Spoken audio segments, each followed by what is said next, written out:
ไปเบิ่งทีบรรยากาศการก้าเกียมแห่พระธาตุเพิงในบุญนมัสการพระธาตุหลวงในปีนี้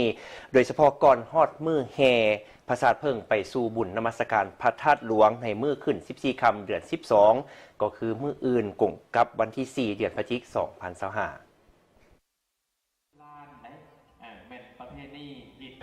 2025งานบุญนมัสการพระธาตุหลวงเวียงจันทร์ประจำปี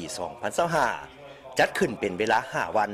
นับแต่วันที่1ถึง5พฤศจิกายน2025ถือเป็นปางบุญใหญ่ของประชาชนลาวสาวพุทธที่เคยปฏิบัติสืบทอดกันมาแต่บูหานการนอนอยู่ในฮี่12ของ14ของลาวถือเป็นการเต้าโฮมความสามัคคีหักแพงอันเป็นมูลเสื้อทั้งเป็นการปกปักรักษาสุขยู่ส่งเสริมวัฒนธรรมฮีตของประเพณีอันดีงามของชาติลาวไว้ให้ยืนยงสำหรับกิจกรรมหนึ่งในงานบุญนมัสการพระธาตุหลวงที่เคยสืบทอดปฏิบัติกันมาแต่ละปีนั้นก็คือการแห่พระธาตุเพิงซึ่งก่อนจะฮอดมือที่แห่พระธาตุเพิงเข้ามาในงานบุญนมัสการพระธาตุหลวงแม้นได้มีการก้าเกียมและคบงั้นกันอยู่วัดศรีเมืองศรีสัตนาคนครหลวงเวียงจันทร์สำหรับปีนี้กงกับวันจันทร์ขึ้น13ค่ำเดือน12กงกับวันที่3เดือนพฤศจิกปีพุทธศักราช2568คริสตศักราช2025ซึ่งเริ่มแต่เช้าเวลา 8 โมงพิธีถวายเครื่องเสวยแก่มเหสักบูชาเสาหลักเมืองตอนแลงมีการสูตรปริตามงคลเวียนเทียนแห่พระธาตุเพิงจุดบั้งไฟบูชา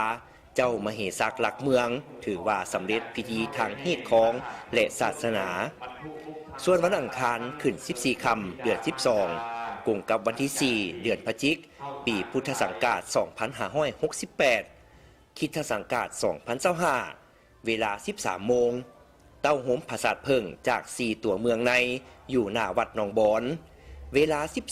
13:30เคลื่อนขบวนแห่พระธาตุเพิงเข้าสู่กรมเรียนพระธาตุหลวงแล้วแห่อ้อมพระธาตุหลวง3 รอบไหว้พระหับศีลถวายพระธาตุเพิงฟังธรรมเทศนา1กันตอนแรงคบกันตามประเพณีปีนี้ก็รู้สึกว่าคึกคืนพันกะยองงามประดับประดาให้งามกว่าเก่าเนาะธรรมดาทุกปีเฮามา8 โมงมื้อตอนค่ำเนาะแต่มื้อนี้พวกเรามีงานพวกเราเลยมาก่อนเห็นว่ามีบรรยากาศดีกีดข้องประเพณีเฮาได้นับถือบ้านพระใจมาทุกปีบ่ได้ขาดนะไปนมัสการพระธาตุหลวงนั้นต้องได้มานี่ก่อนสนะประเพณีแห่พระธาตุเพิงถือว่าเป็นอีกกิจกรรมหนึ่งที่ได้สืบทอดและปฏิบัติในงานบุญนมัสการพระธาตุหลวงมาเป็นเวลาหลายปีซึ่งขบวนแห่พระธาตุเพิงแม้นจะเริ่มเต้าโฮมกันอยู่วัดศรีเมืองสถานที่สักการะบูชาคู่บ้านคู่เมืองของชาวนครหลวงเวียงจันทร์ก็คือชาวลาวบรรดาเผ่าก่อนที่จะแห่ไปเดินพระธาตุหลวงพระธาตุเพิงที่นำมาแห่นั้นแม่นเฮ็ดมาจากต้นกล้วยไม้และอื่นๆประดับประดาด้วยดอกเพิงหรือขี้เพิงและเครื่องไส้เส้นสอดำบิ๊กเขียนปึ้มเขียนและเครื่องไส้ที่จำเป็นรวมทั้งเงินที่ถูกจัดวางเป็นระเบียบและดัดแปลงเป็นรูปแบบต่างๆซึ่งการตกแต่งพระธาตุเพิงนั้น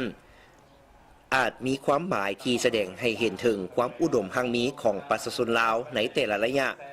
และประเพณีแห่พระธาตุเพิงที่จัดขึ้นในทุกๆปีแนะใส่เพื่อสืบทอดเอกลักษณ์และปกปักรักษาฮีตของประเพณีอันดีงามของลาวไว้ถึงเส้นลูกเส้นหลาน